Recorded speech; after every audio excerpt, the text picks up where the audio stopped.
Hey, welcome back everyone. It is time for another red hot covered call video. I am absolutely excited today because you are excited and enthused. You would not believe how many people are emailing me, commenting on YouTube, sending me posts on Facebook. It seems endless. And I'll tell you what, I can't get to it all. I'm just like you. I have a life, right? But look, don't feel bad if I don't reply to you right away. I'll get to it. Look, you have a lot of questions and I love it because that enthusiasm tells me what we're doing here at the channel is exciting and motivating you to do the strategy. If anything, it's motivating you to ask the questions to get a little bit closer. And that's what I did with my mentor, Jerry, 3 years ago. I kept asking him the questions. He stayed patient and he would answer those questions for me. And I'll tell you what, it absolutely gets me excited, makes me want to come back and do another red hot cover call video for you. Look, we do this every week. So if this is the first time you've ever been in my channel, I want you to subscribe to my channel. It's right there. It's free. And hey, look, if you like this video today, tell me you like it by banging that like button because it motivates and jacks me up to do the next red hot cover call video. Now, let's go ahead and get to it. Today, we're going to talk about one of my favorite topics. You know, when I started writing covered calls, one of the biggest fears I had outside of making a mistake was having my shares taken away. Because I thought if your shares were taken away, that was a bad thing, right? I know, you're like, John, this is not rocket science. You should have picked up on that quicker. Well, when you're apprehensive, when you're a little bit worried and you don't want to screw up, those sorts of things could keep us from getting in the game. And I understand that. And that's why I always tell you that having our shares taken away isn't necessarily a bad thing, particularly if we're profitable. Now, if you don't want your shares taken away, yes, then we got a problem. And then we need to use exit strategies to make sure we don't have our shares taken away. But the number one reason we have our shares taken away is we bought a stock lower. We wrote the covered call for that guaranteed weekly and monthly income. And now the stock has rocketed higher. This is my number one question that I get asked. How do we deal with a trade? Can I make any money? I mean, I bought a stock at 200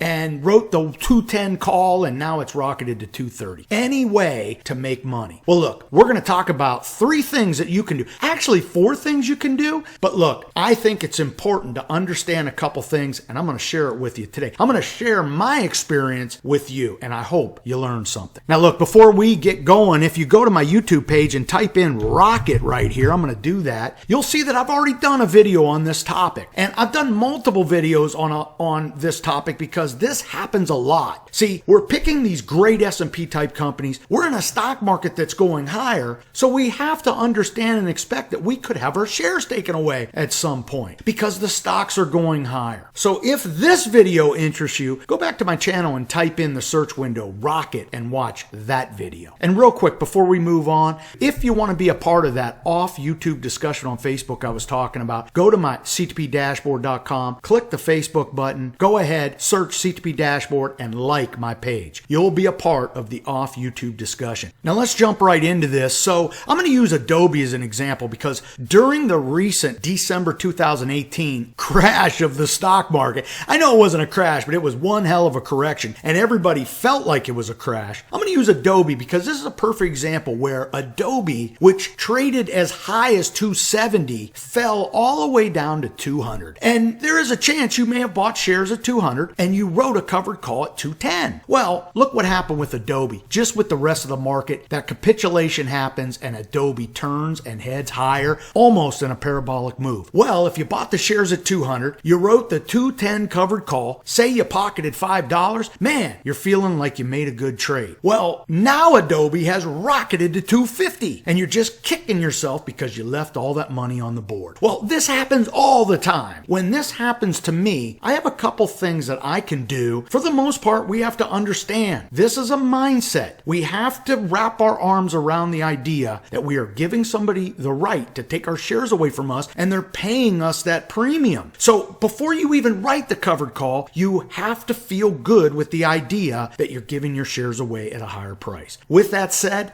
in this case, you buy Adobe shares at 200, you write the 210 covered call, they pay you $5, you give them 30 days to make that decision. This is a great trade. You're going to get $15 for your shares if they're taken away. Problem is, now Adobe has caught wind and it is flying higher just like the rest of the stock market. Now you feel like you're left holding the bag. What can we do? So the first thing we can do is feel good that we made a great trade, right? Number one, we are going to have our shares taken away higher at the price we wanted, and we are going to be able to find another opportunity. See, when your shares are taken away, look at it like an opportunity versus a downer. See, for me in this situation, if my shares are taken away, I make 15 bucks on an Adobe trade, and I'll tell you what, I'm feeling good. Well, some of you just absolutely feel this is a loser trade. So what are we going to do? Let's talk about two scenarios that jump out at me that we can do here. Now, I'm going to split some hairs here. So hang with me, and if I go too fast, go back and watch the video again. First of all, we understand that an option price has two parts. It has real money and it has time value. So when we look at an option price, and let's say, for example, I bought Adobe shares at 200, I wrote the 210 covered call, I got paid $5. Well, at the moment I sold that covered call, that entire $5 was time value. There was no real money value. The stock was not over 210 yet. As the 30 days of the contract goes on,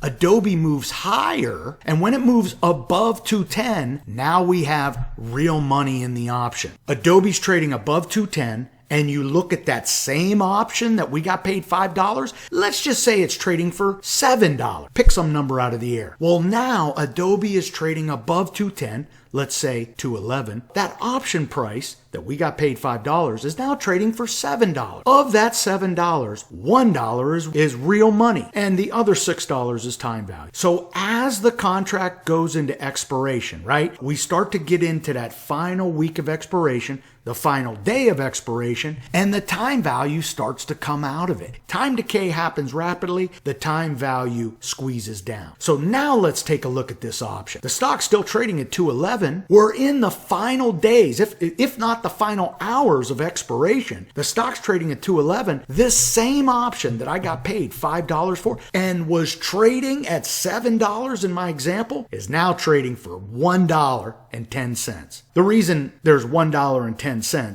because the 10 cents represents the time value. And you're going to find that there's always time value, whether it's a penny, 2 pennies, 5 pennies, 10 pennies. It's that $1 I want you to focus on. See, the stock's trading at 211. My strike price is 210. We're entering the final moments of this contract. Think about it. If the option's now trading for 110, you can see $1 of real value, 10 cents of time value. This is where we could actually buy this option back, make money, and then write the next covered call, adding to our cost basis. But the profit of the original premium will pay for it. Let's now paint that picture. So we're getting into expiration. It's trading at 211. The option's trading for 110. Remember, I got paid $5. I go ahead and buy to close this option for $1.10. I pay $1.10 to alleviate the obligation. I don't want anybody taking my shares. The difference between 5 and 110, I keep. That's $3.90. I'm going to pocket that money. I now own Adobe shares at $211. I do not have to give my shares to anyone, and we can now look to write the next covered call. And in fact, think about it. If at 200 I write the 210 and got $5, well, now it's trading at 211. I could write the 221 and get another $5. We keep doing this. That's a great example when the stock has not gone past our strike price plus our premium. That would be $215. Once we get past $215, we have a different situation. Now let's talk about that.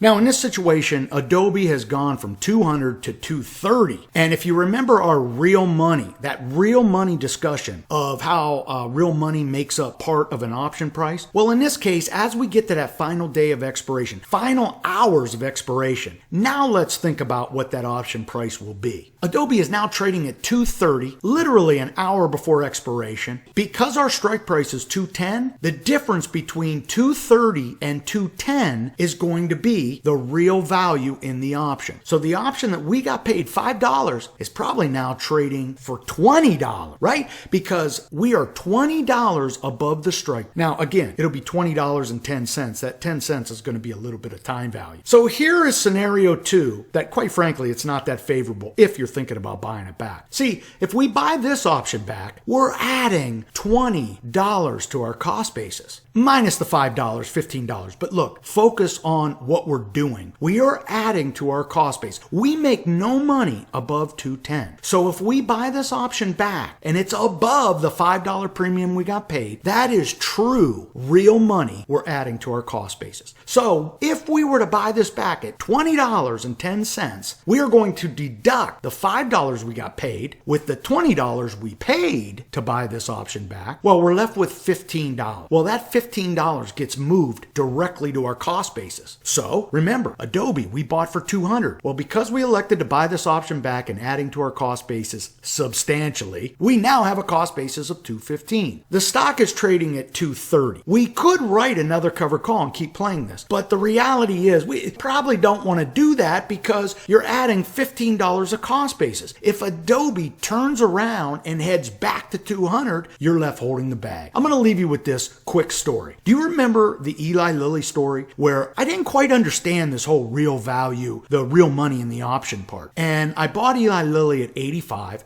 I wrote the 88 covered call, got paid $3. And I remember that very next day, Kramer talking about how Lilly was going to go to 100. And boy, Lilly rocketed past my strike price, and I felt like I was holding the bag. Well, I went ahead without asking Jerry. This was very early on. I probably should have asked him. I bought it back. I added to all that cost basis, and I was going to hold it, right? Because the stock was going to go to 100, man. I was going to get rich. Well, Lilly then reports one of their drugs not making the grade. The stock falls to 75. See, I added to my cost basis with some pie in the sky idea it was going to go higher, when in fact I get stuck adding to my cost basis and the stock fell tremendously. So that's one of those situations where when the stock rockets way higher, we're probably not going to buy it back. It's just not going to be profitable. See, we're adding $20 to our cost basis. We probably can't find another option to write to make that money back. Now, the fourth idea is this. Say, for example, it's Friday and there's a couple hours before expiration, and clearly you're not going to buy Adobe back at $230, but you would like to have the cash right now. You would love to take the obligation off the board, have the Adobe cash in your pocket, and find the next stock and write the next covered call. I get it. I do it all the time myself. We could very easily go into expiration, have our shares taken away at 210, and we have the money available for us on Monday. Well, if you just want to clear the trade, for whatever reason on that Friday afternoon, this is what you can do. If the time value is not that much, meaning, 5-10 cents, we could actually buy that option back for $20.10 and immediately, I'm talking immediately, sell your shares for $230. So think about this for a second. We buy the option back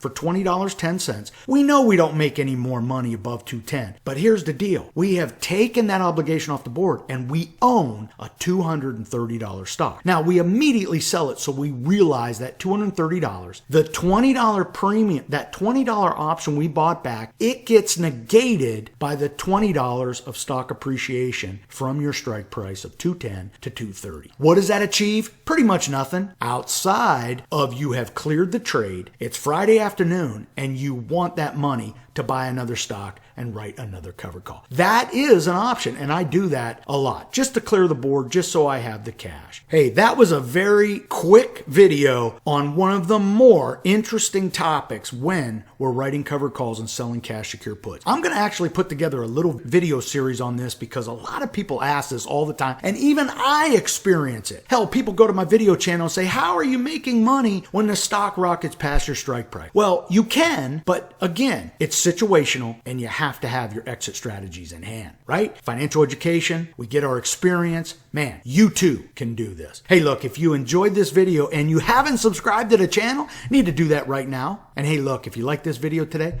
bang that like button because it lets me know you like what I'm doing. Until next time, I hope all your covered calls are profitable.